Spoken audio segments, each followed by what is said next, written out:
주간 평안하셨습니까? 소리가 나나요? 예.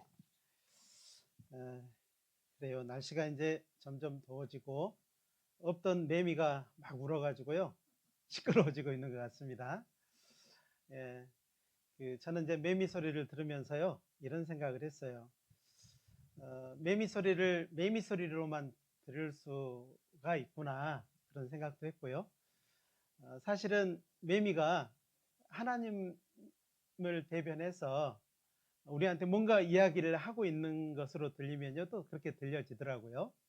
근데 이제 그런 것 같습니다. 우리 구원받은 사람도 하나님의 말씀을 사람의 말로 듣기 시작하면 결국에는 하나님의 말씀으로 못 듣게 되고, 그렇지만은 사람의 말을 하나님의 말씀으로 온전히 받게 되면은 그에게 합당한 은혜가 있을 거라고 이렇게 생각이 들더라고요.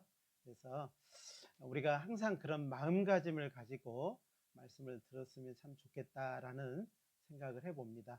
함께 기도드리겠습니다. 사랑과 자비가 풍성하신 거룩하신 우리 하나님 감사합니다.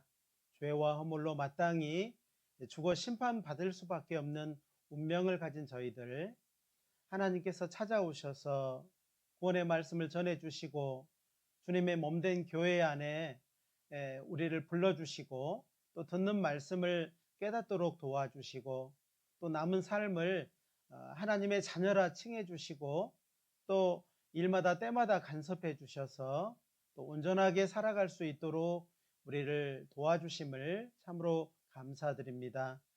구원받은 저희들 정말 우리가 살아가고 있는 이 모든 때를 잘 알고 분별해서 하나님을 기쁘시게 하는 삶을 살다가 주님 앞에 설 수 있도록 하나님 도와주시기를 간절히 부탁드립니다. 이제 날씨가 점점 더워져 가고 있습니다. 또 교회가 계획한 학예 수양회도 다가오고 있습니다. 우리의 마음을 더욱더 말씀 가운데로 인도해 주시고 정말 하나님이 기뻐하는 결단과 또 마음가짐을 가질 수 있도록 도와주시기를 부탁드립니다. 오늘도 주님의 피로 구원받은 저희들 한자리에 또 하나님의 말씀 앞에 나와 있습니다. 각 사람의 마음을 온전히 붙들어 주시고 또 인도해 주셔서 하나님의 말씀 가운데로 살아갈 수 있도록 도와주시고 좌로나 우로나 치우침 없이 살아갈 수 있도록 인도해 주시고 정말 육신을 기쁘게 하는 그런 삶이 아닌 우리를 구원하신 주님을 기쁘시게 하는 삶으로 살아갈 수 있는 정말 하나님을 미소 짓게 하는 삶으로 살아갈 수 있는 저희의 삶이 될 수 있도록 도와주시기를 간절히 부탁드립니다. 오늘도 이 자리에 참석하지 못한 사랑하는 형제 자매님들 어느 곳에 있든지 그 마음 위로해 주시고 또 붙잡아 주시고 또 건강이 주어지지 않아서 참석하지 못한 분이 있다면 건강을 허락해 주시고 또 마음이 어려움이 있다면 그 마음을 하나님께서 위로해 주셔서 다음 교제와 말씀 때는 함께 나와서 교제하고 또 하나님을 더욱더 마음에 모시고 살아가는 온전한 삶이 될 수 있도록 도와주시기를 부탁드립니다. 오늘 모든 시간을 은혜로우신 주님의 손길에만 의지합니다. 함께 해주시고 도와주시옵소서. 언제나 우리를 사랑하시는 고마우신 예수님의 이름으로 감사하며 기도드렸습니다. 아멘. 시편 4편을 찾겠습니다. 시편 4편입니다. 시편 4편입니다.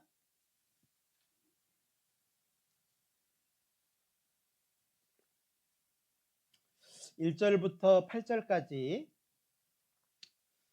4편 전체를 천천히 읽어드리겠습니다. 시편 4편입니다. 구약성경 805페이지 정도 됩니다. 내 의의 하나님이여 내가 부를 때에 응답하소서. 곤란 중에 나를 너그럽게 하셨사오니 나를 긍휼히 여기사 나의 기도를 들으소서. 인생들아 어느 때까지 나의 영광을 변하여 욕되게 하며 화살을 좋아하고 괴를 구하겠는고? 여호와께서 자기를 위하여 경건한 자를 택하신 줄 너희가 알지어다. 내가 부를 때에 여호와께서 들으시리로다. 너희는 떨며 범대치 말지어다. 자리에 누워 심중에 말하고 잠잠할지어다. 의의 제사를 드리고 여호와를 의뢰할지어다. 여러 사람의 말이 우리에게 선을 보일 자 누구뇨 하오니 여호와여 주의 얼굴을 들어 우리에게 비추소서. 주께서 내 마음에 두신 기쁨은 저희의 곡식과 새 포도주의 풍성할 때보다 더하니이다. 내가 평안히 눕고 자기도 하리니 나를 안연히 거하게 하시는 이는 오직 여호와시니이다. 6절 말씀은 함께 다시 한번 읽어보겠습니다. 6절입니다. 같이 읽겠습니다. 여러 사람의 말이 우리에게 선을 보일 자 누구뇨 하오니 여호와여 주의 얼굴을 들어 우리에게 비추소서. 오늘은요 설교의 제목이 미소예요. 미소. 누구 미소냐면 하나님의 미소예요. 그래서 하나님께서 정말 그 미소를 품게 하는 것, 자녀가 부모에게 미소를 품게 하는 것은 참 좋은 것 같아요. 자녀가 부모의 얼굴을 자꾸 인상 쓰게 하고 근심과 걱정과 불안을 가중시킨다면은 그는 효도의 시작도 못하게 되는 거죠. 그러나 자녀가 부모를 정말 보이나 보이지 않으나 어느 때든지 늘 그 미소 짓게 한다면 참 그 효도를 하고 있다라고 생각이 됩니다. 어떤 분은 부모가 이미 돌아가셨고 돌아가셔서 이 세상에 계시지 않는 분도 계실 겁니다. 또 계신 분도 계실 거라고 생각이 됩니다. 그러나 이제 우리의 영혼의 부모님이 계시니까 그 영혼의 부모님은 영원히 계시잖아요. 그래서 요한복음 1장 12절에 영접하는 자 곧 그 이름을 믿는 자들에게는 하나님의 자녀가 되는 권세를 주셨다 말씀을 하셨습니다. 그래서 우리의 아버지, 영원한 아버지는 이제 우리 아버지가 되어주신 분이 계시는데 그분이 바로 하나님이십니다. 이제 하나님을 미소 짓게 하는 사람은 누굴까? 저 밖에 구원받지 않은 사람일까? 아니면 하나님의 사랑을 알고 마음의 의지에서 진정한 구원을 받은 사람일까? 누굴까요? 구원받은 사람입니다. 구원받지 않은 사람은 아직도 하나님은 그가 돌아오기를 간절히 기다리는 거죠. 돌아오라, 어서 돌아오라 라고 하는 하나님의 말씀이 계속 있을 뿐이지 그는 돌아오고 난 이후에 이제 정말 하나님을 기쁘시게 하는 삶을 살 수도 있고 또 살지 못할 수도 있어요. 구원받은 사람은 이 두 가지의 삶이 있을 수 있는데 하나님의 기쁨이 되는 삶이 될 수도 있고 하나님의 기쁨이 되지 않은 삶도 될 수 있다는 겁니다. 둘 중에 하나의 삶을 살 수밖에 없는데 우리는 하나님을 미소 짓게 하는 삶을 사는 것이 맞겠다라는 생각이 듭니다. 오늘 이 시편 4편은요 이제 다윗의 시인데 다윗이 어떤 순간에 쓴 시냐면요 아들 압살롬, 압살롬이 참 우리나라 말로도 좀 압살롬이죠. 이놈. 근데 그 자녀가요 반역을 했어요. 아버지를 반역을 하고 자녀가 반역을 했으니까 신하가 반역한 것도 굉장히 마음 아픈데요. 자녀가 반역을 했으니까 얼마나 마음이 아프겠어요. 그리고 아버지는 이제 쫓겨나서 이제 가고 있는 정말 어려운 가운데 있는 그 아들이 반역을 했지만은 또 그 거기에 덧붙여서 신하들이 또 같이 반역을 해가지고요 아들을 쫓고 처음에 왕이었던 다윗을 버리는 그런 사건이 있었어요. 그런 와중에 기록된 말씀이에요. 그리고 다윗은요 이제 그 모든 사람에게 하나님을 두려워하고 하나님 앞에 범죄하지 말고 하나님 앞에 돌이켜서 하나님을 정말 섬기는 사람, 경외하고 사는 사람이 되기를 간절히 바라는 겁니다. 그리고 오늘 6절의 말씀을 읽었는데요. 이제 사람들이 보는 겁니다. 다윗이 왕이었는데 왕이 그 아들의 반역으로 인해서 쫓겨나고 그리고 그 아들이 왕이 되고 아버지는 쫓겨나는 이런 과정을 보는 가운데서 사람들이 뭐라고 하냐면, 여러 사람의 말이 우리에게 선을 보일 자 누구뇨? 예, 많은 사람이 그런 말을 했다는 겁니다. 많은 사람들이 그 사건을 보면서, 야, 이게 어찌된 일이냐? 하나님을 온전히 섬기던 다윗, 정말 하나님을 기쁘게 했던 그 다윗이 아들의 반역으로 인해서 쫓겨나는 그 상황 가운데서 어지러운 거죠. 혼동스러운 거예요. 야, 어찌 이런 일이, 도대체 어떻게 이런 일이 있을 수 있는가라고 생각을 하는 겁니다. 그러면서 하는 말이, 여러 사람이 말해 우리에게 선을 보일 자 누구뇨? 예, 여호와여 주의 얼굴을 들어 우리에게 비추소서. 이 말은요, 정말 그 사람들의 그 생각이 복잡해지고, 나는 구원을 받았는데 왜 이런 일이, 이런 어려움이, 나에게 이런 일이 왜 있을까 하면서 정말 그 간절함이 있는 겁니다. 간절함이. 누가 이제 하나님의 그 큰 그 사랑을 보여줄 자가 누군가. 다윗이 쫓겨난 그 상태에서 사람들이 그렇게 말을 했다는 겁니다. 그리고 이 사람들의 말이, 이제 하나님이여 우리에게 인자한 모습을 우리에게 비추소서. 여기 6절의 말씀처럼 주의 얼굴을 들어 우리에게 비추소서, 이 말은 우리가 어떻게 해야 주님이 우리에게 환한 미소를 띠실랍니까? 이렇게 말을 하는 거예요. 자, 여러분이 정말 신앙생활 하다가 어려움이 처하면은요, 어떤 생각이 들어요?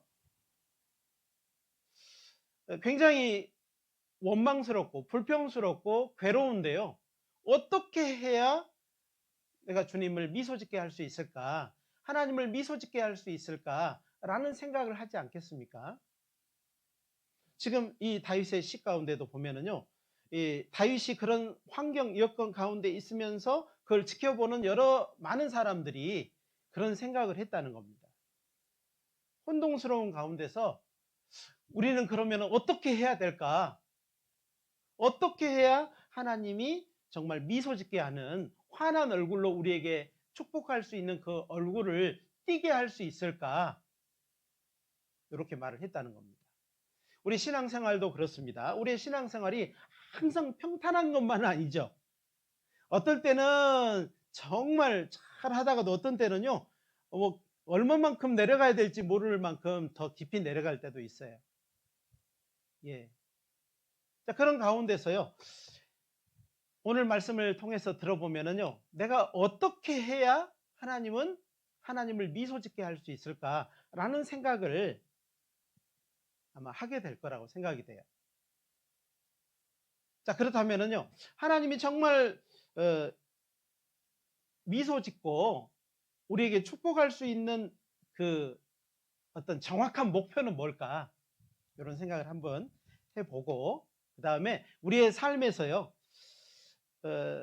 정말 그런 모습을 어떻게 하면은 배워서 또 그렇게 한번 해볼 수 있을까? 그 다음에 그에 있어서 가장 모범이 되었던 이 노아라고 하는 사람을 통해서 한번 생각을 해봤으면 좋겠어요.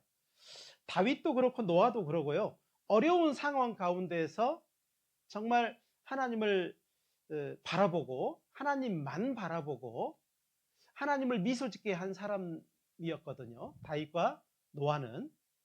그래서 우리는 이제 기준을 한번 딱 정해놓고, 먼저 기준을 딱 정해놓고, 하나님 이렇게 하면은 참 이런 목표를 가지면은 하나님을 미소 짓게 할 수 있구나, 요걸 좀 알고 나서 이제 노아를 통해서 한번 배워보자는 겁니다. 자, 주님을 기쁘시게 하고 살아갈 수 있는 방법 첫 번째는요, 구원받아야 됩니다. 즉 하나님의 사랑을 온전히 깨달아야 돼요. 표면적인 것이 아니고 마음으로 하나님의 사랑을 딱 깨달아야 돼요. 그렇죠. 하나님이 나와 같은 이렇게 부족하고 그리고 정말 죄인을 사랑하셔서 대신 죽어주셨구나. 그리고 그 사랑을 마음에 받는 겁니다. 그리고 나서 딱 끝나버리는 것이 아니고 사랑을 받고 나서 이제 다 알았어요. 그러고요. 저 세상에 사는 것이 아니고 이제 그 사랑을 품고 주님의 몸된 교회 가운데에서 살아가는 겁니다. 그 사랑을 더 배워가는 겁니다. 우리를 사랑해 주신 주님을 더 알아가는 거죠. 자, 그러고 나서 세상에 소망을 두었던 이전의 삶을 나가지 말고 그 이전의 삶으로 자꾸 나가지 말고요. 그 삶에서 이제 천국의 소망을 더 가질 수 있도록 마음은 구원을 받았다고 하면서요. 온 세상에 소망을 두고 살면은요. 그것도 주님을 기쁘시게 할 수 있는 삶이 아니라는 겁니다. 그리고 정말 우리가 소망으로 가진 예수님이 십자가 위에서 대신 죽어주심으로 우리가 그것을 믿음으로 말미암아 얻은 소망, 천국의 소망을 그 복스러운 천국의 소망을 향해서 점점 나가는 겁니다. 이전에는 모르고요. 죽음을 향해서 정해지지 않는 그 죽음의 날을 향해서 점점 나갔다고 한다면 이제는 구원받은 이후에는 영원한 천국을 향해서 한 발짝 한 발짝 나가는 겁니다. 어쩌면 이전에는 허무한 삶이었다고 한다면 이제는 구원받은 이후의 삶은요. 소망 가운데 감사의 삶이라고 할 수 있어요. 그리고 정말 이런 삶을 계속 그런 목표를 가지고 살아간다면요. 주님을 미소 짓게 할 수 있을 겁니다. 그것이 중심되어서 살아간다면 구원받고 주님의 몸된 교회 안에서 천국의 소망을 향해서 감사함으로 나가는 그 삶이 우리 모두를 어쩌면은 우리 모두가 하나님을 미소 짓게 하는 삶이라고 할 수 있어요. 그리고 이제 한 가지 더 덧붙인다면요. 우리의 소원이 이런 소원을 가지고 살아가면은요. 주님을 또 미소 짓게 할 수도 있는 것 같아요. 아직도 구원받지 않는 내 주변에 있는 가족들, 내 주변에 사랑하는 사람들, 요 사람들에 대한 그 마음, 하나님의 마음, 하나님도요. 하나님은 모든 사람이 구원받기를 바라시잖아요. 어떤 죄인도 멸망하기를 원치 않으셔요. 그래서 하나님은 모든 사람이 구원받기를 바라시는데 우리 마음이요. 저 사람도 구원받았으면 좋겠고 저 사람도 이 말씀을 전해주면 좋겠고 그 사람을 품고 기도하는 그 마음을 하나님이 얼마나 기뻐하실까. 근데 그의 상황은요. 오늘 다윗이 처해져 있는 그런 상황처럼 정말 온전하지 못하고 위기 가운데 있지만은 그 구원에 대한 감사와 소망을 품고 나가는 삶, 그리고 영혼을 사랑하는 마음을 가지고 나가는 삶이죠. 오늘 다윗도 이 시편 4편을 자세히 읽어보면은요, 그런 어려운 가운데, 정말 어려운 가운데 있지만 정말 그 마음에 감사함이 있잖아요. 주님이 나에게 채워주신 것은 얼마나 큰고, 나에게 채워주신 것은 얼마나 크고 놀라운고. 7절 8절을 보면 주께서 내 마음에 두신 기쁨은 저희의 곡식과 새 포도주의 풍성할 때보다 더하니이다. 내가 평안히 눕고 자기도 하리니 나를 안전히 거하게 하시는 이는 오직 여호와시니이다. 그렇죠. 그리고 그 자기를 대적한 그 아들과 그 함께 했던 모사를 꾸몄던 그 신하들에게요. 마음을 돌이켜서 하나님을 경외하고 하나님께 돌이켜 살라고 하는 그 마음, 전도하는 마음이잖아요. 그 마음인 겁니다. 그래서 이 시편 4편을 자세히 묵상을 해보면요. 내용을 잘 모르고 읽어보면요. 뭐 어떤 상황인지 모르면요. 이해하기 어렵습니다. 그러나 이 상황을 딱 놓고 보면요. 그럼에도 불구하고 주님을 미소 짓게 하는 그런 삶을 살았구나 라고 알 수 있다는 겁니다. 자, 그래서 성경은 우리에게 시험해 볼 것을 요구하는 말씀이 있어요. 에베소서 5장을 한번 찾아보겠습니다. 에베소서 5장입니다. 에베소서 5장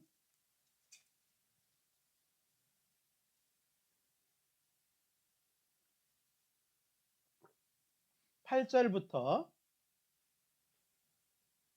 10절까지의 말씀입니다. 신약성경 315페이지 에베소서 5장 8절부터 10절입니다. 천천히 읽어드리겠습니다. 너희가 전에는 어두움이더니 이제는 주 안에서 빛이라. 빛의 자녀들처럼 행하라. 빛의 열매는 모든 착함과 의로움과 진실함에 있느니라. 10절은 같이 읽겠습니다. 주께 기쁘시게 할 것이 무엇인가 시험하여 보라. 자, 이 말씀이요. 사실은 이 10절 말씀만 딱 읽어보면은요, 주께 기쁘시게 할 것이 무엇인가 시험하여 보라 라고만 읽으면은요, 지금 나의 상황, 이전의 상황과 지금의 상황의 차이를 잘 모를 수 있어요. 그런데 8절부터 읽어보니까 전에는 우리가 어둠이었지 않습니까? 구원받기 전에는요, 빛에 대해서 아무 상관이 없었어요. 하나님과 상관도 없었고, 성경에 상관도 없었고, 그리고 하나님의 이 사랑을 알지도 못하고 그대로 살아갔다는 겁니다. 그런데 하나님께서 우리를 구원하시고 이제는 주 안에서 빛이라. 빛의 자녀들처럼 행하라. 우리는 뭐라고요? 어둠의 자식이에요? 빛의 자녀예요? 네, 그렇죠. 어둠의 자식들. 그러면 이거 이제 옛날 그런 영화도 있었잖아요. 이전에 우리의 삶이었습니다. 모두가 그런 삶을 살았죠. 내 좋은 대로, 내 생각대로, 내 마음대로, 내 느낌대로 살아간 것이 이전 삶이에요. 이제는 어떻게 살아야 된다고요? 그렇게 또 살아야 된다고요? 이제 빛의 자녀들처럼 행해야 된다고요. 빛의 자녀라고 하는 것은요, 하나님이 빛을 비춰주시고 그 빛을 향해서 나가는 겁니다. 빛을 등지고 나가는 것은 어둠입니다. 근데 빛을 향해서 나가는 것은 빛의 자녀의 삶이에요. 그래서 여기 보니까는 이제 빛을 향해서 나가는 사람은 빛의 열매를 맺게 될 겁니다. 모든 착함과 의로움과 진실함에 있느니라. 그의 말하는 것, 생각하는 것, 그가 느끼는 모든 것이 진실할 거예요. 하나님이 인정할 수 있는 것들이라는 겁니다. 그리고 10절에 주께 기쁘시게 할 것이 무엇인가 시험하여 보라. 시험한다는 말은요, 입증해 보라는 말이기도 하고요. 그리고 이런 말씀도 될 수 있어요. 정말 주님을 미소 짓게 한번 해볼래? 이렇게 말하는 거와 똑같아요. 부모가 이런 겁니다. 말썽꾸러기, 말도 안 듣고 지 맘대로 행하는 자녀한테요, 이렇게 말하는 거예요. 야야야, 밥 좀 먹어라. 맛있는 거 먹어. 그리고 불러내놓고는 이렇게 말하는 거예요. 너 내가 한번 정말 나를 한번 기쁘게 한번 해볼래? 이 말은 무슨 말이에요? 지나간 건 내가 다 덮어줄 테니까 한 번만 해봐, 이 말이잖아요. 부모를 한번 기쁘게 한번 해볼래? 이 말은요, 지나간 것은 기억하겠다는 거예요? 잊어버리겠다는 거예요? 그 말이잖아요. 사람은 이전 것을 잘 잊어요, 못 잊어요? 잘 못 잊어요. 막 끌어다가 땡겨서 쓰기도 하고 또 감춰놨다가 또 쓰기도 하고, 옛날 것, 꽃날 것. 그 부부싸움 하면은요, 현재 것 가지고 싸워요? 옛날 것 갖고 싸워요? 잘 싸워보신 분입니다. 많이 싸워보신 분은 이거 알아요. 그리고 이거를요, 옛날 것을 자주 끌어다 싸우시는 분이 누구냐면은요, 남자보다 여자예요. 그래서 제가 옛날에 저희 부모님 싸우는 거 보면은요, 우리 아버지가 항상 하는 말이 그 말이었어요. 옛날 거 갈고리로 탁 걸어다가 끌어다가 이렇게 쓴다고 우리 아버지가 그런 말을 했거든요. 그 말이요, 나중에 제가 성장하고 나서 결혼하고 살아가면서요, 느끼겠더라고요. 우리 자매가 그랬다는 건 아닙니다. 그런데요, 사람은 과거 것을 잘 잊어버리지 못하는 것 같아요. 어쩌면은 이미 그 과거 것은 용서해버렸음에도 불구하고요, 똑같은 상황이 되면 다시 소환을 하는 것 같아요. 갖다가요 이렇게 쓰는 것 같아요. 근데 우리 주님은 어떠다고요? 그렇지 않아요.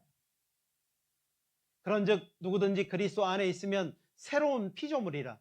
이전 것은 지나갔으니 보라 새 것이 되었도다. 하나님은 우리의 모든 무거운 짐을요 등 뒤에 던져버렸잖아요. 우리의 죄과를요 동에서 서가 먼 것 같이 다 옮겨버리셨잖아요. 깊은 바다에 던지셨잖아요. 우리 주님이 그렇게 하신다는 겁니다. 오늘 말씀도 보니까는요 그런 겁니다. 정말 주를 기쁘시게 할 것이, 주께 기쁘시게 할 것이 무엇인가 시험하여 보라. 이 말씀 안에는 이전 것 내가 다 놔둘 테니까 한번 해볼래? 우리에게 제시하는 겁니다. 주님은 정말 자비가 풍성하신 분입니다. 어떤 사람들은 이것을 생각하지 못하는 경우가 있는데요. 주님은 정말 자비가 풍성하신 분이에요. 죄에 대해서 우리의 모든 죄를 용서하신 그 하나님, 이제 우리가 신앙생활을 해가면서 살아가는 가운데 많은 실수들, 많은 원망들, 불만들 이런 것들까지도요. 주님은 어쩌면 우리의 삶에서 그것보다 더 훨씬 중요한 게 있어. 그것보다 이것을 능가할 수 있는 것이 있어. 그리고 우리에게 제시하는 것 같아요. 주께 기쁘시게 할 것이 무엇인가 시험하여 보라. 너 한번 나를 미소 짓게 한번 해볼래? 라고 하는 겁니다. 그래서 정말 우리가 할 수 있는 것은요, 주님을 기쁘시게 하고 기다리는 삶이에요. 신앙생활은요, 한편적으로 말하면 이런 거예요. 기쁘시게 해놓고 기다리는 삶이에요. 기쁘시게 하고 기다리는 삶이에요. 기쁘시게 하고 그와 동행하는 삶입니다. 이게 신앙생활이에요. 주고받고 하는 그런 삶이 아니고요. 기쁘시게 하고 기다리는 삶이 신앙생활이라고요. 이사야 30장도 한번 찾아보겠습니다. 이사야 30장.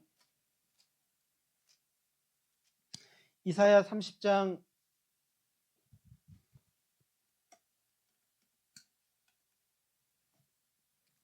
18절 말씀입니다. 이사야 30장 18절입니다. 구약성경 1000페이지. 이건 꼭 기억을 하셨으면 좋겠어요. 이 말씀은요. 이사야 30장 18절 말씀은요. 기억하셨으면 좋겠습니다. 우리가 그럴 때가 많거든요. 그래서 이것은요. 구약성경 1000페이지니까요. 뭐 이거 잊어버릴 수도 없어요. 그죠? 잘 기억할 수 있을 겁니다. 30장 18절 같이 한번 읽어볼까요? 그러나 여호와께서 기다리시나니 이는 너희에게 은혜를 베풀려 하심이요 일어나시리니 이는 너희를 긍휼히 여기려 하심이라. 대저 여호와는 공의의 하나님이심이라. 무릇 그를 기다리는 자는 복이 있도다. 그렇죠. 여기 보니까는요 하나님께서 우리를 기다리셨어요. 우리 죄 질 때마다 벼락 때려서 탁 없애버렸으면 여기에 살아있는 사람 한 사람이라도 있어요, 없어요? 없지요. 우리는 그분의 기다리심 가운데 있다가요 구원을 받은 거죠. 구원을 받았어요. 그분의 정말 기다리시고 또 용서하심과 또 그 기다려주는 가운데서 우리가 구원을 받았어요. 어떤 아들이 집을 나갔습니다. 부모는 그 아들이 많은 돈을 가지고 도망가 버렸지만 그 부모는 그 자녀가 돈을 가지고 오기를 바랄까요? 거지가 돼도 돌아오기만을 바랄까요? 거지가 됐어도 사람만 있어서 돌아오기만을 바랄 겁니다. 제가 시골에요 어떤 제가 아는 분이 계셨는데요. 그분은 딸이요 아주 젊었을 때 20살 때인가 잃어버렸어요. 행방불명이라고 그러죠.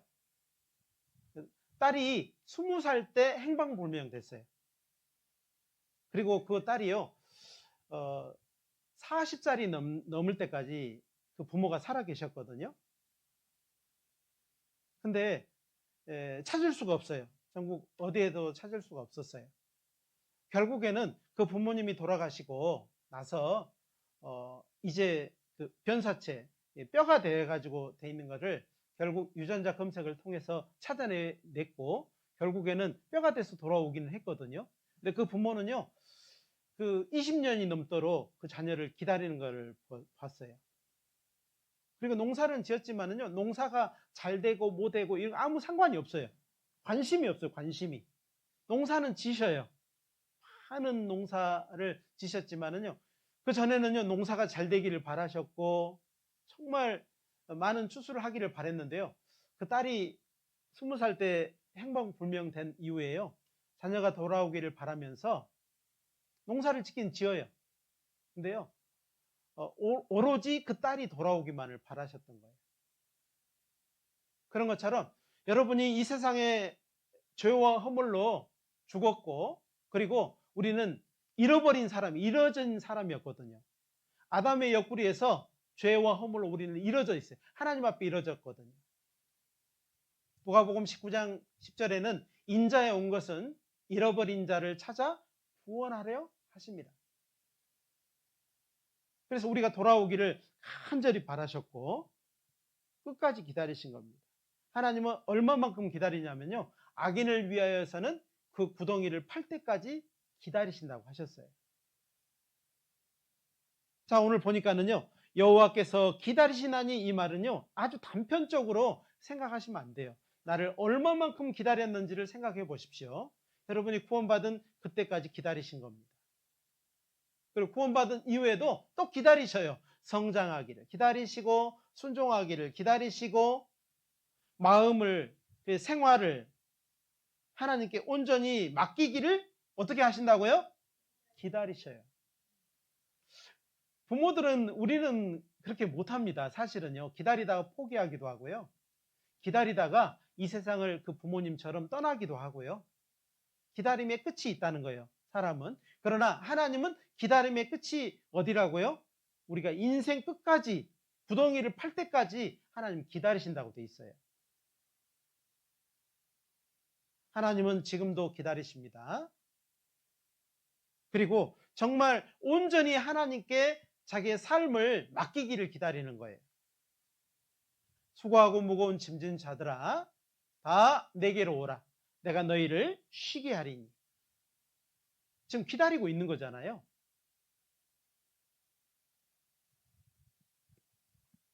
왜 기다리냐면요, 심판하기 위해서 기다리는 것이 아니고 너희에게 은혜를 베풀려 하시며 일어나시니 이는 너희를 긍휼히 여기라 하심이라. 은혜 베풀려고, 긍휼을 베풀려고. 하나님, 우리가 얼마나 연약한지를 알거든요.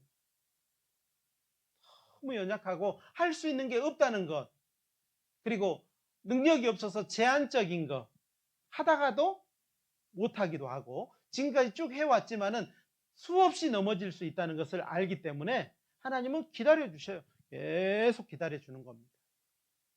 얼마만큼 우리가 주님께 맡기느냐에 따라서 우리의 삶은 변화될 수 있습니다.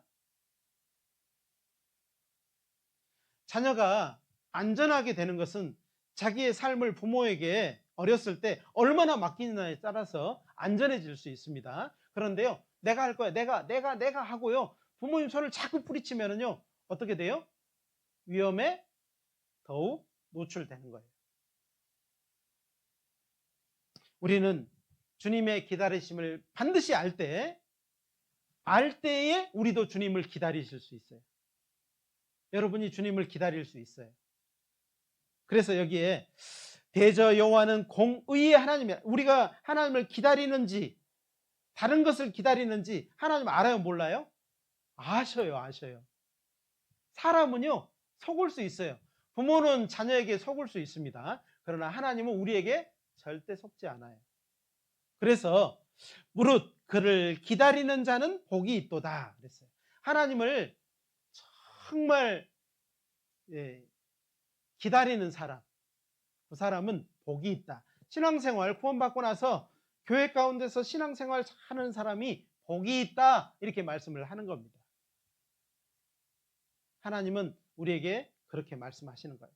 노아는 그 당시 시대에 하나님을 기쁘시게 하는 사람이었습니다. 아주 그 시대에 유일하게 하나님을 기쁘게 하는 사람, 한 사람이 있다면 노아 시대에 이 노아라고 하는 사람이에요. 즉 하나님을 미소 짓게 한 사람이 누구냐면은 이 노아 시대 때 노아라는 사람이었다는 겁니다. 왜 그랬을까? 그때 세상은요, 도덕적으로 완전히 파탄난 상태예요.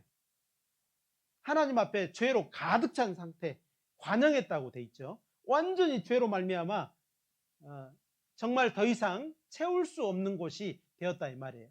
사람이 지을 수 있는 모든 죄를요, 그보다 더 지을 수 있을까라고 생각을 할 정도로. 자, 우리가 사는 시대는 노아 시대의 그림자라고 하죠. 거의 비슷해요.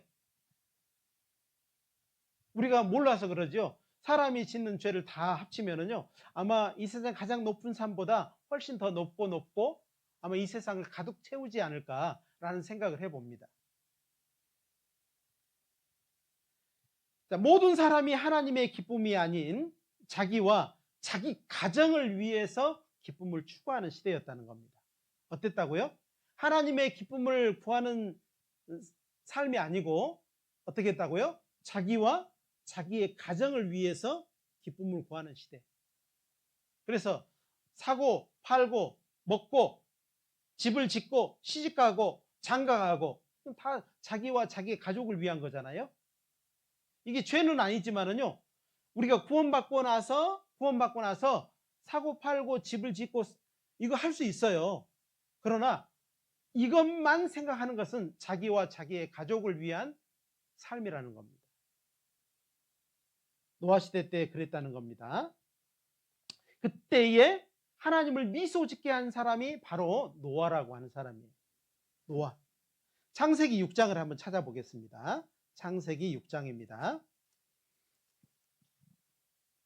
창세기 6장 8절부터 10절입니다.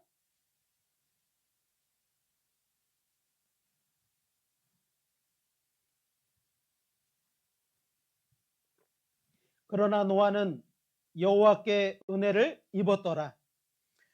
노아의 사적은 이러하니라. 노아는 의인이요 당세에 완전한 자라. 그가 하나님과 동행하였으며 10절 같이 읽겠습니다. 그가 세 아들을 낳았으니 셈과 함과 야벳이라.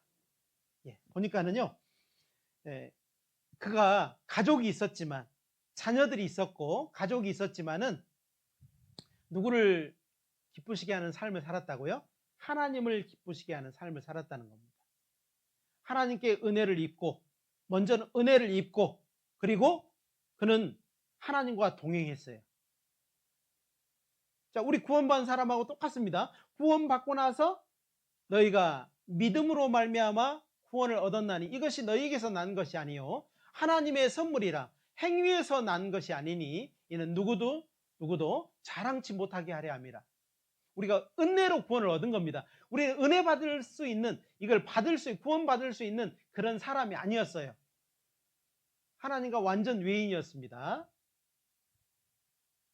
그런데 하나님이 우리를 찾아오셔서 교회를 통해서 말씀 전해주시고 듣는 말씀을 통해서 구원을 받고 나서 이 구원이요, 은혜로 구원받은 거잖아요. 노아는 여호와께 은혜를 입었더라. 그런 것처럼 우리도 구원을 받고 나서 이제 어떻게 해야 된다고요? 내 마음대로 살아가야 돼요? 하나님과 동행해야 돼요? 하나님과 동행해야 되는 겁니다. 하나님과 동행한다 이 말은 함께 걸었다 이 말이에요. 함께 걸었다 이 말이에요. 노아의 가족은 항상 하나님 중심으로 하는 삶을 살았습니다. 누구 때문에요? 노아 때문에. 그 한 사람 때문에. 노아 가족이요, 셈, 함, 야벳이 있었고 그에 이제 그 며느리들이 있었거든요. 그렇지만은요, 노아를 중심으로 해서 항상 하나님을 기쁘시게 하는 삶으로 살아갔다는 겁니다. 그렇게 살아가기가 쉬워요, 어려워요? 참 쉽지 않죠. 한 사람을 중심으로 해서 하나님께 기쁨이 되는 삶을 살려고 하면은요, 어때요?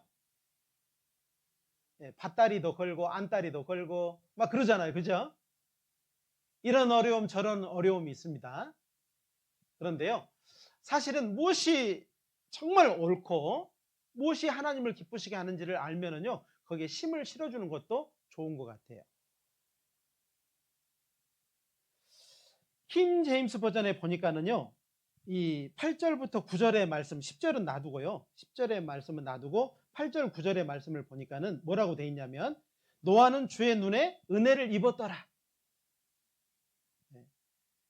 하나님의 눈에 은혜를 입은 사람이더라.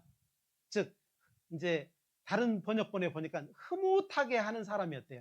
하나님을 노아가 하나님을 흐뭇하게 하는 사람이었대요. 보고만 있어도요, 미소 짓게 하는 사람 있죠. 보고만 있어도요, 이게 미소가 되는 사람 있어요. 보고만 있어도 고개 돌려주면 안 되겠죠. 미소 짓게 하는 사람 있다니까요. 노아의 세대들은 이러하니라. 노아에는 의인이요 그랬어요. 우리 구원받은 사람을 죄인이었는데 예수님의 그 십자가의 공로를 믿음으로 말미암아 우리를 뭐라고 했어요? 의인이라 했습니다. 그 세대, 그의 세대들 가운데서 완전한 자라. 구원받은 사람을 의인이라고도 하고 완전한 자라고도 해요. 완전한 자라는 말은 무슨 말이에요? 죄와 허물로 죽어서 더러웠는데요, 예수님의 그 십자가의 공로를 믿음으로 말미암아 깨끗하게 됐다, 거룩하게 됐다, 거룩함을 입은 사람이다 라는 말을요, 다른 말로 완전한 자다 이렇게 표현을 하는 겁니다. 그리고 나서 하나님과 그가 하나님과 동행하였음에 라고 돼 있는데, 킹 제임스 번역에 보니까는 하나님과 함께 걸었더라 라고 돼 있어요. 현재 진행형입니다. 옛날에 걸었었어 이렇게 끝나는 것이 아니고 지금도 걷고 있다 이 말이에요. 순간순간 걷고 있다 이 말을 하는 겁니다. 그래서 노아라고 하는 사람을 우리가 구체적으로 좀 살펴볼 이유는 거기에 있는 겁니다. 우리의 구원받은 우리의 삶과요, 많은 것이 공통점이 있어요. 공통점이 있습니다. 뭐 다윗도 공통점이 있지만은 오늘은 노아를 한번 생각을 해보자는 겁니다. 노아의 삶을 통해서 하나님을 흐뭇하게 했던 것을 좀 살펴보고요, 우리의 삶에 한번 적용을 한번 해보자는 거예요.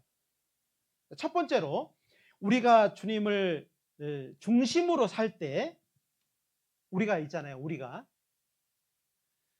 주님을 중심으로 살 때 주님은 우리를 어떻게 볼까요? 흐뭇하게 봐요. 미소 짓고 본다 이 말이에요. 자, 우리는 각자 다 똑같아요, 다 달라요? 우리는 다 똑같아요, 다 틀려요? 틀리다는 말은 이게 다른 겁니다. 우리는 다 다른 겁니다. 틀린 게 아니에요. 나는 맞고 너는 틀렸어 그러면은요, 문제가 되는 겁니다. 그런데요, 우리는 다 달라요. 얼굴도 다르죠? 성격도 다르죠? 그죠? 생각하는 것도 달라요? 똑같아요? 달라요. 다 다르지만은 어떻게 한다고요? 우리 중심이 누구라고요? 하나님을 중심으로 한번 살아보자는 거예요. 그러니까 노아가요, 자기 가족들이 많았습니다. 노아의 가족은 8명이었어요. 몇 명이라고요? 8명이었는데 누구 중심으로 살았다고요? 노아 중심으로 살았어요? 하나님 중심으로 살았어요? 그렇지, 하나님 중심으로 살았어요. 여기 6장 9절에 보니까는요, 아까 읽었었지만은 9절에 보니까는 노아의 사적은 이러하니라. 노아는 의인이요 당세 완전한 자라. 그가 하나님과 동행했다. 동행했다. 이렇게 말을 하는 겁니다. 동행했다는 말은 함께 걸었다는 거예요. 함께. 함께 걷는 데 있어서 정말 필요한 것은 방향입니다. 방향. 그 방향을 누가 정해야 될까요? 예? 가족 중에서요, 남편이 먼저 구원받은 사람이 정해주는 겁니다. 딱 여기 맞아. 그것도 잘 모르겠으면 어떻게 해야 돼요? 전도인하고 교제해봐야죠. 방향을 모르겠거든, 방향을 못 정하겠거든, 물어봐야죠. 그리고 함께 가는 겁니다. 노아 시대 때 다른 사람들은 자기를 사랑하고 자기 가족을 사랑하고 세상을 사랑할 때에 노아의 가족은 오직 주만 사랑했다는 겁니다. 정말 그렇게 하고 계십니까? 정말 그렇게 하고 있어요? 우리는 다 달라요. 남편도 다르고 자녀들 생각도 다르고 다 다르지만은 누구 중심으로 살아요? 주님 중심으로 살아가고 있냐 이 말이에요.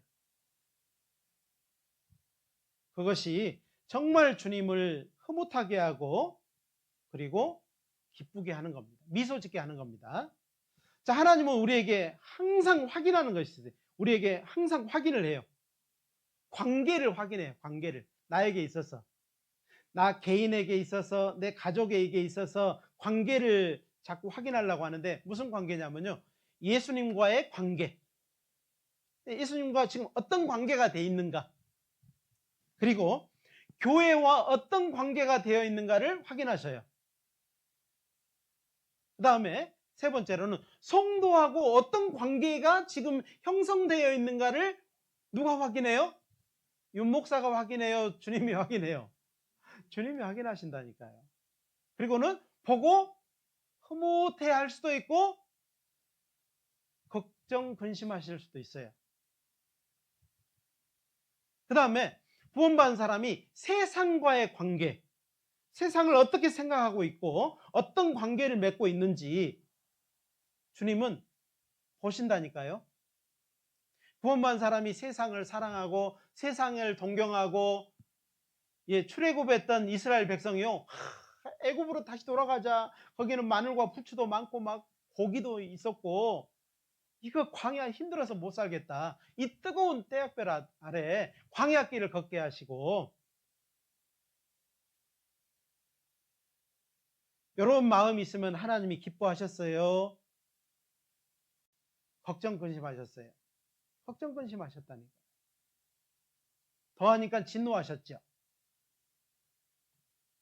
그리고 우리 구원받은 사람이 세상 사람하고 이 이방인들하고 관계를 완전히 끊고 살아요? 함께 살아요? 함께 살잖아요. 그 관계를 보는 겁니다. 어떤 관계를 이 아직 구원받지 않은 사람하고 어떤 관계를 맺고 살아가는지를 보는 겁니다.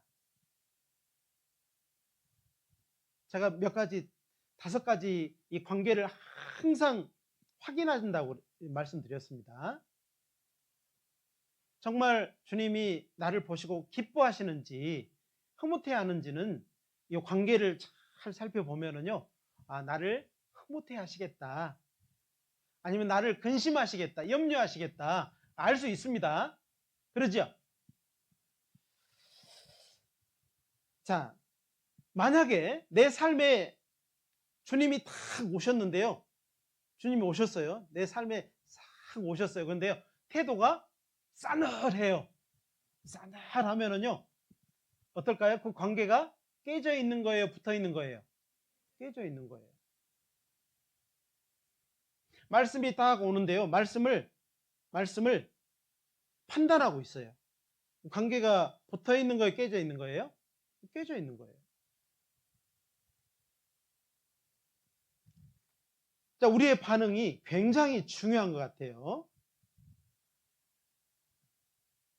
주님이 막 말씀을 하시는데요. 막 다른 생각하고 있어요. 지금 집에 뭐 놔두고 왔는데 우리 아들은 밥을 먹었을까?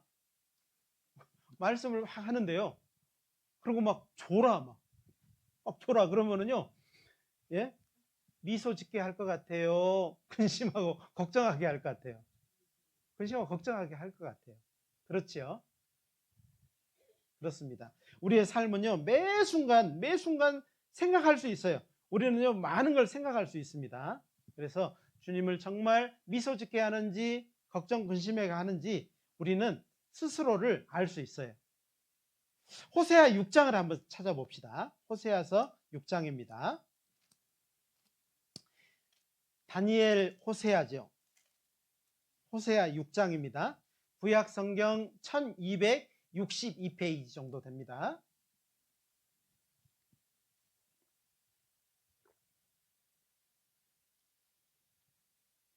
호세아서 6장 6절입니다. 호세아서 6장 6절. 찾으셨으면 같이 읽겠습니다. 나는 인애를 원하고 제사를 원치 아니하며 번제보다 하나님을 아는 것을 원하노라. 성경에 많은 어떤 소원들이 있어요. 하나님의 소원들이 있어요. 구원받지 않은 사람에게는 모든 사람이 구원받기를 바라시죠. 구원받은 사람에게는, 하나님의 백성에게는 뭘 원해요? 여기 말씀처럼 하나님 아는 것을 원해요. 하나님을 점점 알아가는 거예요. 점점 알아가는 겁니다. 성장해 가기를 원하시는 겁니다. 나는 인애를 원하고, 이 인애라는 것은요, 이제 참 어려운 말인데요. 다른 말로 이렇게 번역된 걸 보니까는 변함없는 사랑이래요. 인애가 뭐라고요? 변함없는 사랑은 사랑인데요. 깜짝 사랑. 예? 이거 좋은 거예요, 나쁜 거예요? 나쁜 거예요. 그럼 어떻게 해야 돼요? 변함없는 사랑이라니까요. 예. 머리가 팥뿌리가 돼도 변함이 없어야 됩니다. 있을 때도 없을 때도 변함이 없어야 돼요. 정말 내가 몸이 아파도 아프지 않아도 변함이 없어야 됩니다. 즉 하나님께 대한 사랑이 변함이 없어야 돼요. 변함이 없어야 돼요. 내 환경, 여건, 내가 어떤 상황이든 변함이 없어야 돼요. 변함이 없어야 돼요. 주님은 나를 어떻게 사랑하셨죠? 내가 원수 되었을 때 원수처럼 대했어요? 내가 하나님을 등지고 살아갈 때 그렇게 대했어요? 그렇지 않았습니다. 여전히 나를 사랑하셨어요. 나를 위해서 십자가에 오르셨습니다. 변함없는 사랑을 나타내어 주셨어요. 그 변함없는 사랑, 주님을 변함없이 사랑하는 그 사랑이 바로 우리 주님을 미소 짓게 하는 겁니다. 자, 우리는 정말 작은 손을 가지고 있어요. 능력이 작다는 겁니다. 능력이 작지만은 주님은요, 변함없이 자기를 의지하는 그 모습을 귀하게 보는 겁니다. 작으니까는요, 많은 사람을 동원해서 하는 것을 원하는 것이 아니고요, 작지만은 주님을 의지하는 것을 굉장히 원하는 거예요. 교회 안에서도요, 사실은 우리가 많은 일을 이렇게 따로따로 짊어지고 가는 겁니다. 여러분, 교회에서 뭔가 월급을 받습니까? 저는 월급을 받습니다. 여기서 월급 받는 사람 저밖에 없죠. 다 짊어지고 있어요. 근데 여러분이 저한테 당신이 월급 받으니까 다 해 드세요. 그러면은 맞아요, 틀려요? 그럼 제가요, 여러분한테 뭐 여러분끼리 서로 그러는 거예요. 다 해 드세요. 그러면 그 말이 틀려, 맞아요. 뭘 해 먹을 게 있어야지. 서로 작지만, 서로 정말 내 능력은 너무 작고 내 시간은 너무 없고 너무 연약하지만은요, 내가 주님을 의지해서 함께하는 겁니다. 교회 안에서 이게 틀어지면은요, 이제 서로의 위치 때문에 문제가 되고, 그리고 서로 도와주지 않고 서로 질투하고 서로의 자리를 문제 삼게 되는 겁니다. 그러나 정말 우리는 작은 손을 가지고 있어요. 변함없이 주님을 의지할 때, 우리가 주님을 의지할 때 우리가 하나 될 수 있고, 변함없이 주님을 간절히 찾고 의지할 때 주님은 우리를 보고 우리를 흐뭇하게 보는 겁니다. 그것이 우리가 해야 될 일이에요. 각자가 해야 될 일이고, 그리고 두 번째로는요, 우리가 주님을 온전히 믿을 때 흐뭇하게 생각해요. 이제 자녀가요, 부모가 용돈 많이 줄 때는 우리 엄마 최고, 우리 아빠 최고. 그런데요, 뭐 달라고 하는데요, 없어. 너 많이 줬잖아. 막 그러면은요, 아빠 이래요? 엄마 이래요? 온전히 믿는 거예요? 줄 때만 믿는 거예요? 줄 때만 믿는 거예요. 공급될 때만 믿고 공급 안 되면은요, 안 믿는 겁니다. 이 온전하다는 것은요, 줄 때든 주지 않을 때든 온전히 의지하는 겁니다. 그때 우리가 주님을 정말 내가 어렵게 주님을 따라갈 때도 있고, 주님을 쉽게 따라갈 때도 있고, 누군가의 도움을 통해서 내가 말씀을 들을 수도 있고, 집회도 올 수도 있고, 전도할 수도 있어요. 그럴 때도 온전히 주님만을 믿고 의지한다면 주님은 내 마음을 보고요, 흐뭇하게 생각하실 거예요. 우리는 그 신뢰에 대해서 생각을 좀 해봐야 됩니다. 노아가 주님의 기쁨이 된 것은 온전히 신뢰한 거예요. 전적으로 신뢰한 겁니다. 이해되지 않은 상황이죠. 노아는 절대 이해되지 않은 상황에서 온전히 신뢰했습니다. 노아는요, 한 번도 비를 본 적이 없어요. 그런데 신뢰를 했어요. 물로 심판한다는 것을 완전하게 신뢰했습니다. 노아는 배를 만든 사람이었어요? 한 번도 안 만들어 본 사람이에요. 노아는 배를 봤을까요? 안 봤을까요? 보지도 못했어요. 근데요, 그대로 만들고 자기가 만든 배에 자기가 탔어요. 또 여러분이 있잖아요, 배를 만들어 가지고 배를 딱 만들었어요. 네가 한번 만들어 봐. 설계도도 주고 딱 만들었어요. 설계도 한 사람은 대단한 사람이에요. 근데요, 만든 건 누가 만들었다고요? 기술 없는 내가 만들었다고요. 그런데요, 그 물속에는요, 악어도 있고 상어도 있고요, 무서운 것들이 엄청나게 있어요. 거기다 배를 딱 띄우고 그 배에 내가 탈 수 있어요, 없어요? 탈 수 있겠어요, 없겠어요? 잘 만드는 우리 김성남 형제는 타겠다는 겁니다. 네, 그렇죠. 잘 만드니까. 그런데요, 노아는 한 번도 경험이 없다니까. 경험이 없어요. 일자무식, 아무것도 배도 보지도 못했고 배를 만들어 본 적도 없고 한 번도 해본 적이 없어요. 하나님의 말씀을 전적으로 믿고 전적으로 의지해서 믿어서 배를 만들고, 그리고 다가오는 심판을 준비했어요. 그리고 그 배에 자기만 탔어요? 자기 온 가족을 다 태웠어요? 그거는 믿음이에요? 믿음 아니에요? 믿음, 완전한 믿음이에요. 내가 받은 구원을요, 우리가 전하는 것은요, 믿음으로 전하는 겁니까? 내가 여기 있으니까 이리 끌어당기는 거예요. 이거 생각 잘 하셔야 됩니다. 내가 받은 구원이 너무 완벽하고 온전하기 때문에, 이것밖에 없기 때문에 내 가족들, 내 사랑하는 사람들 여기다 태우고자 하는 겁니다. 맞잖아요. 히브리서 11장을 찾겠습니다. 히브리서 11장입니다. 히브리서 11장 7절입니다. 히브리서 11장 7절 같이 읽겠습니다.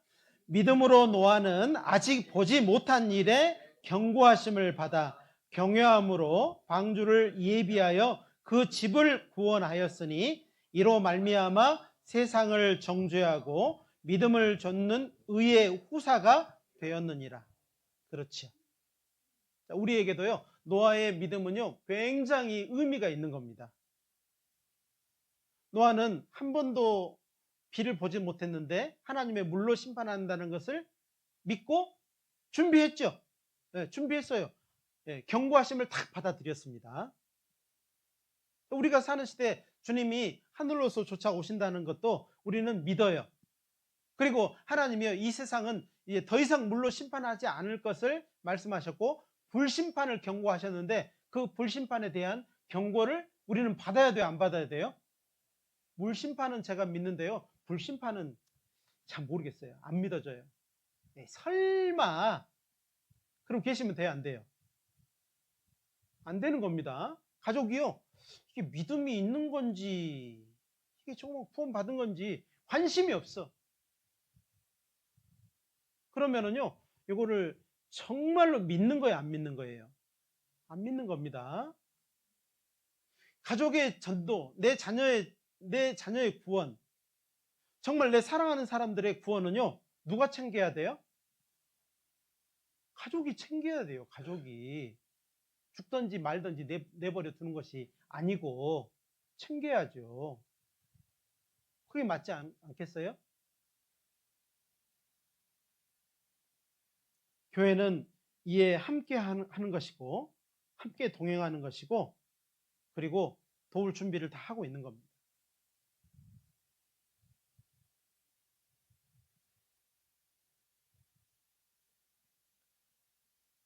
노아는 이 일에 불평 없이, 핑계 없이요, 따라갔어요. 노아의 자녀들은요, 노아에게 뭘 배웠을까요? 부모가 하나님을 바라보는 그 모습을 그대로 본 겁니다. 그대로 따라한 거예요.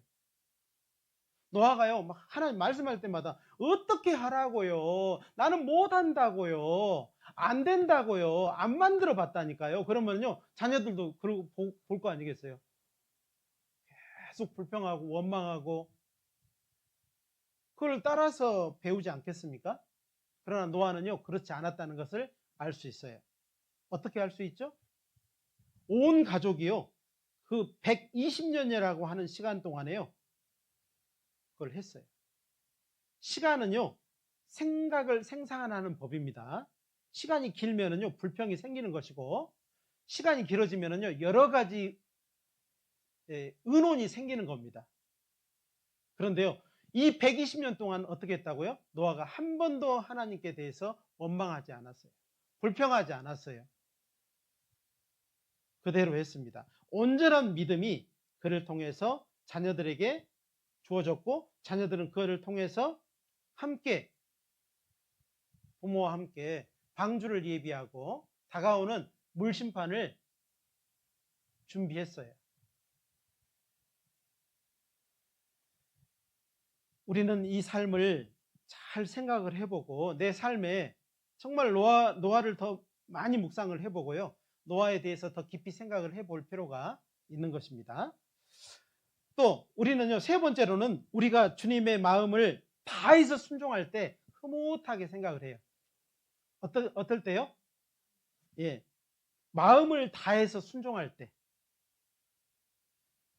마음을 다해서 순종한다는 것은요, 그대로 했다는 겁니다. 그대로. 노아가 방주를 만들 때 자기 나름대로 만들었어요? 말씀대로, 명령대로 만들었어요? 말씀대로 만들었습니다. 창세기 6장 22절에 보면 노아가 그와 같이 하되 하나님이 자기에게 명하신 대로 다 준행하였더라. 다 준행했다는 말을요, 세 번역에 보니까는요, 뭐라고 돼 있냐면 꼭 그대로 하였다, 이렇게 돼 있어요. 어떻게 했다고요? 꼭 그대로 했다. 비슷하게 했어요? 꼭 그대로 했어요? 꼭 그대로 한 겁니다. 그래서 정말 중요한 것은요, 명령하신 대로 우리의 생각과 우리의 마음대로 하는 것이 아니고요, 하나님이 뜻하신 대로 하는 것, 온전한 순종이 중요하다고 생각이 됩니다. 교회 안에는요, 여러 가지 말도 많고 다툼도 있는 곳이에요. 그렇지요? 방주는 세상에 비하면 좁고 어둡고 냄새나는 곳이었죠. 그런 것처럼 교회 안에는요, 말도 많고 생각도 많고 다툼도 있는 곳이에요.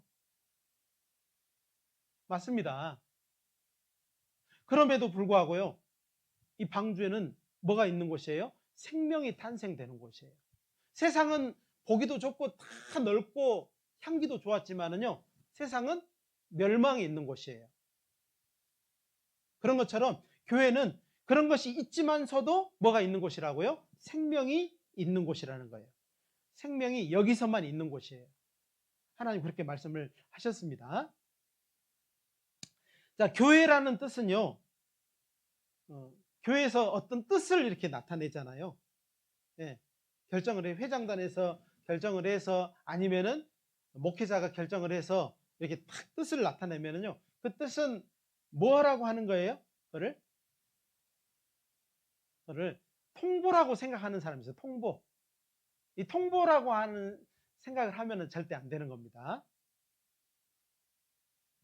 결정을 짓기 위한 교제라고 생각을 하셔야 돼요. 그래서 우리가 여러 가지 의견이 있지만 뜻을 어떤 한 가닥을 정해주고요, 내는 것은 교제를 통해서 이것을 더 온전히 이루게 하는 방법일 수 있다는 겁니다. 똑같은 통보 뭐 그대로 하면 되지 뭐 이렇게 생각할 수 있는데요. 그것보다 더 좋은 것은 이것을 온전히 아름답게 해서 주님을 미소 짓게 하는 교제라고 생각을 하시면은요, 더 좋을 것 같아요. 안 그러고 그냥 시킨 대로 하면 되지. 그냥 통보라고 생각하면요, 불편해지고, 불편한 마음으로 하는 것은 주님이 우리의 중심을 볼 때요, 주님을 절대 흐뭇하게 할 수 있는 것이 아니라는 것을 알 수 있다는 겁니다. 즉각적인 순종, 정말 내가 할 수 있는 그 순종은요, 즉각적이고 그리고 온전한 순종을 해야 되는데, 그것이 많은 것을 깨닫게 하는 겁니다. 그래서 어떤 사람은요, 순종은 깨달음의 열쇠다 이렇게 말을 하는 사람도 있어요. 순종해보면은요, 그 순간에는 이해할 수 없었지만은 나중에 보면 많은 것을 깨닫게 된다는 거예요. 깨달음의 열쇠는요, 탁 열고 탁 열면은 그 안에 많은 것을 깨달을 수 있다는 것을 말씀을 하는 겁니다. 덮어놓고 순종하라는 말씀이 아니고요. 그래서 정말 결정을 좋은, 주님이 보시기에 흐뭇하게 하는 결정을 내리기 위해서 우리가 서로 교제하고 뜻을 맞추어서 하나 된 것처럼 해서 우리가 딱 순종을 할 때요, 하나님은 많은 것을, 교회 안에서 많은 것을 깨닫게 해주신다는 것을 말했으면 좋겠어요. 그 다음에요, 우리가 정말 주님을 흐뭇하게 하는 것은 우리의 삶의 환경 여건에 따르지 않고요, 정말 우리의 마음에서 구원에 대한 찬양과 감사가 계속 있을 때, 어려울 때요, 구원에 대한 생각을 더 많이 하시고 우리가 받은 은혜에 대한 찬양과 감사가 계속 이루어질 때요, 주님은 야, 너 그럼에도 불구하고 찬양하고 있구나. 이 어려운 가운데도 찬양하고 있구나. 이스라엘 백성이요, 광야를 걸을 때요, 그 찬양이 가장 아름다운 찬양이었다는 거 아셔요? 성전을 지어놓고요, 성전을 지어놓고 이스라엘 백성이 가나안 땅에 탁 들어와 가지고 성전을 지어놓고 거기서 찬양하는 찬양보다요, 광야길을 걸으면서 주님의 은혜, 출애굽하게 하신 그 하나님의 그 은혜를 찬양할 때가 가장 아름다운 찬양이었고, 찬양 중에 찬양은요, 이스라엘 백성이 홍해를 가르고 홍해 너머에서 하나님의 그 구원의 은혜를 크게 찬양할 때가 가장 큰 찬양이었어요. 출애굽기 15장에 나오잖아요. 자, 우리는 사실은 가장 큰 찬양을 드려야 되는데, 그것이 구원에 대한, 정말 그 구원에 대한 찬양을 지속적으로 드리는 것이 주님의 마음을 흐뭇하게 하는 겁니다. 그 다음에 우리가요, 주님의 능력을 사용할 때, 주님의 능력을 사용할 때 주님은 흐뭇해 하셔요. 주님의 능력을 우리가 사용하지 않고요, 자꾸 다른 것을 사용하게 되고, 그렇게 되면은요, 흐뭇해 하시지를 못하셔요. 그래서 교회를 중심으로 우리가 모이고, 교회를 중심으로 해서 교제하고, 교회를 중심으로 해서 뭔가 이루어 나갈 때 뜻을 합하고 많은 생각과 많은 의견이 있지만은, 이제 의견이 많아지지만은 뜻이 하나로 딱 만들어졌을 때 거기에 순종하고 거기에 마음을 합치고 그리고 함께 나갈 때 하나님은 정말로 흐뭇하게 생각하셔요. 학예 수양에 저희들이 이제 얼마 남지 않았지만은요, 많은 변수가 있어요. 내가 참석할 수 있을까? 어려울 것 같은데? 쉽지 않을 것 같은데? 라는 생각도 들고, 그렇지만은요, 방법을 만들어 가는 겁니다.